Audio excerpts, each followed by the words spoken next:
ততদিন তারা ইফতার তাড়াতাড়ি করবে আর সাহরি দেরিতে করবে। ইফতার তাড়াতাড়ি করা এর মানে হলো সূর্য ডুবছে আর দেরি করবেন না।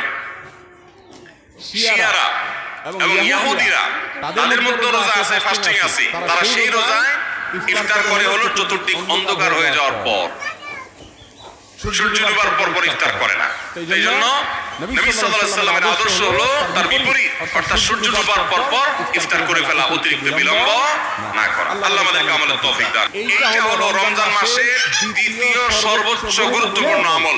সিরিয়ালে আমরা 10 নম্বরে বলেছি, কিন্তু 27টা রমজানের স্পেশাল আমলের মধ্যে সবচেয়ে গুরুত্বপূর্ণ আমল হলো রোজা রাখা, আর দ্বিতীয় সর্বোচ্চ গুরুত্বপূর্ণ আমল হলো সব ধরনের পাপাচার বর্জন করা, গুনাহের কাজ ত্যাগ করা।